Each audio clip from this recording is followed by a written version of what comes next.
திரு தனியரசு, நீங்க இதை எப்படி பார்க்குறீங்க?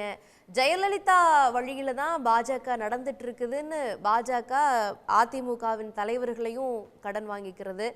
மற்றொரு பக்கம் எங்களுடைய தலைவரை திரு மோடி அவர்களை அன்னைக்கு அப்படி சொல்லிட்டாரு, அதனால தான் இபிஎஸ் அவர்களை நான் தொடர்ந்து விமர்சிச்சுட்டு வரேன் அப்படின்னு அண்ணாமலை அவர்கள் சொல்றாரு. அவருக்கு பெரிய அனுபவமெல்லாம் இல்லை, அவருக்கு என்ன ஒரு 3 ஆண்டு தானே அரசியல் அனுபவம் அப்படின்னு அவரையும் கடுமையாக அதிமுக விமர்சிக்குது. இது எப்போதும் நடக்கக்கூடிய ஒரு மாய சண்டையா இல்லது ஒரு சீரியஸான ஒரு அரசியல் சண்டையாக பார்க்கணுமா? உங்களுடைய பார்வை என்ன? அபிநயமா வணக்கம்மா. அதாவது இப்போ மலைக்கும் மடுவுக்குமான ஒரு ஒரு தகுதி நிலை பாஜக அதிமுக, அதாவது அதனுடைய அண்ணாமலை எடப்பாடி சீனியாரிட்டி அல்லது அண்ணா திராவிட முன்னேற்ற கழகம் தமிழ்நாட்டினுடைய அதனுடைய இயக்கம் மக்கள் ஆதரவு 50 ஆண்டுகளுக்கு மேலாக அது மக்களுக்காக தொண்டு செய்த ஒரு மாபெரும் கட்சி. அதற்கு பொதுச் செயலாளர் எடப்பாடி. 30 ஆண்டுகளுக்கு மேலே ஆட்சி அதிகாரத்தில் இருந்த ஒரு கட்சி. பாஜக இங்கே ஆட்சியில் ஒருபோதும் இல்லை.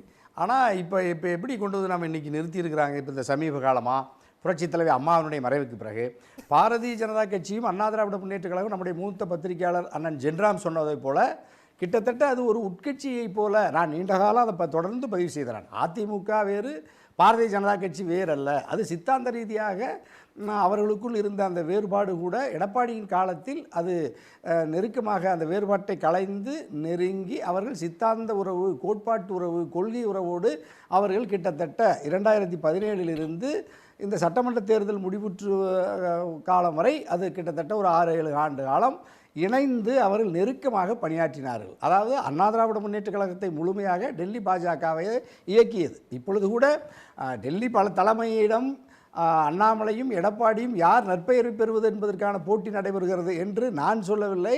நான் கூட ஒரு அரசியல் காழ்ப்புணர்ச்சியில் சொல்லலாம்னு சொல்லலாம். ஆனால் எங்கள் மூத்த பத்திரிகையாளர் ஜென்ராமன்னு சொல்கிறாங்க. அது மட்டுமல்ல, அந்த இப்போ நடக்கிற அண்ணாமலைக்கும் எடப்பாடிக்கும் நடக்கிற இந்த வார்த்தை போர் இருக்குல்ல, அது கூட ஒரு மாய, நான் இந்த போர் கூட ஒரு மாயை, அதாவது ஒரு போலியானது அப்படிங்கிறத தான் எல்லோரும் எதிர்பார்க்குறாங்க. ஏன்னா நீங்கள் பாஜக நேற்று கூட அண்ணாமலை சொல்கிறாரு, நான் திராவிட முன்னேற்ற கழகம் அண்ணா திராவிட முன்னேற்ற கழகம் என்கின்ற இரு பெரும் திராவிட இயக்கத்தை அதனுடைய கருத்தை சிதைத்து உடைத்து அழித்து ஒழித்து பாஜகவை நான் ஆட்சி அதிகாரத்துக்கு கொண்டு வர வேண்டும் என்று தான் நேற்று தலைநகர் சென்னையில் ராயப்பேட்டையில் ஒய்எம்சியில் பொதுக்கூட்டத்தில் அண்ணாமலை பேசுகிறாரு.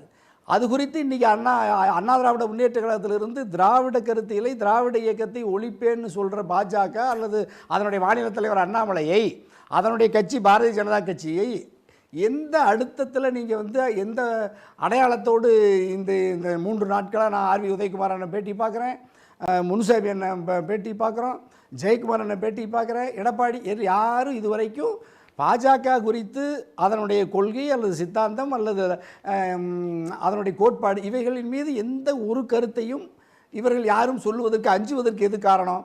ஆகவே இது ஒரு போலியான மோதல். இவர்களுக்குள் சித்தாந்த கருத்து முரணோ எதுவும் கிடையாது. ஆகவே அண்ணாமலையும் எடப்பாடியும் தனிப்பட்ட மனிதர்களுக்குள் மோதிக்கொள்வதைப் போல மோதிக்கொள்கிறார் அல்லாமல் பாரதிய ஜனதா கட்சிக்கும் அண்ணா திராவிட முன்னேற்ற கழகத்திற்குமான சித்தாந்த போர், ஒரு கோட்பாட்டு போர் அல்லது உண்மையா நினைக்கிறீங்களா இல்ல அதுவும் மாயம்னு சொல்றீங்களா? மாயை தோற்றமா?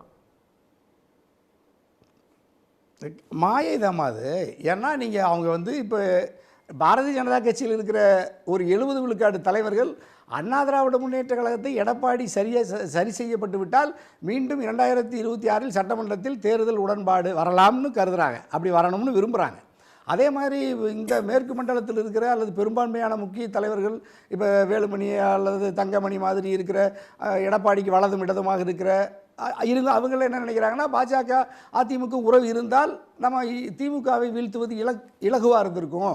அது 2024 நாடாளுமன்ற பொதுத் தேர்தலிலேயே அதற்கான சாத்தியக்கூறு இருந்திருக்க வேண்டும்.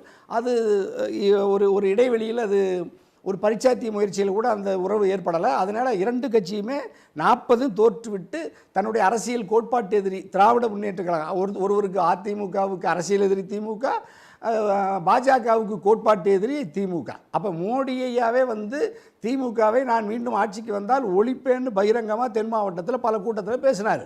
ஆனால் இங்கே திமுகவை ஒழிக்க முடியவில்லை. அதாவது அதிமுகவும் பாஜகவும் 2 பேர் என்ன சொன்னாங்கன்னா, எங்களுடைய கோட்பாட்டு எதிரி திமுகவை வீழ்த்துவேன்னு முழக்கமிட்ட மோடி அண்ணாமலை எல்லாம் தோற்று போனாங்க.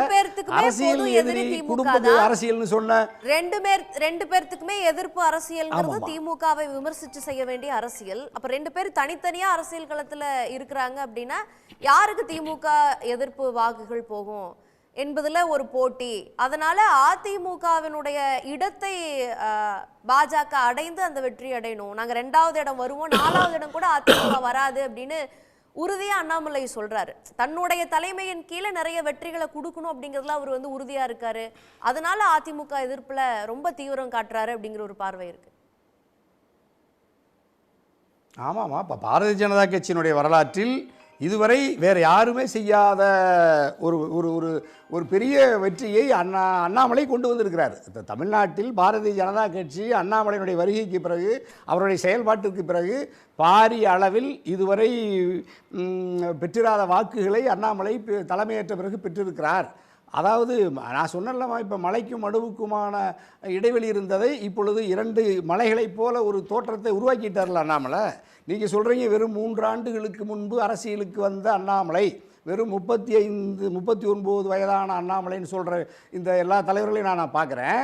அந்த அண்ணாமலை தான் அண்ணா திராவிட முன்னேற்ற கழகத்தை இரட்டை இலை சின்னத்தை உங்களுடைய கொங்கு மண்டலத்தில், உங்களுடைய கோட்டையில், கோவை மாவட்டத்தில், கோவை நாடாளுமன்ற தொகுதியில் 3வது இடத்துக்கு ரெட்டலையை தள்ளிவிட்டு அந்த 3 வயது குழந்தை அண்ணாமலை தாமரை சின்னம் 4 லட்சத்துக்கு மேற்பட்ட வாக்குகளை பெற்று மலையைப் போல வளர்ந்து உங்களுடைய மலையை சிதைத்து உங்களை மடுவாக்கி வைத்திருக்கிறது அண்ணாமலை. எப்படி நீங்க அண்ணாமலை ராமநாதபுரத்தில் உடனுக்குடன் செய்திகளை தெரிந்து கொள்ள சன் நியூஸ் பெல் ஐகானை கிளிக் பண்ணுங்க.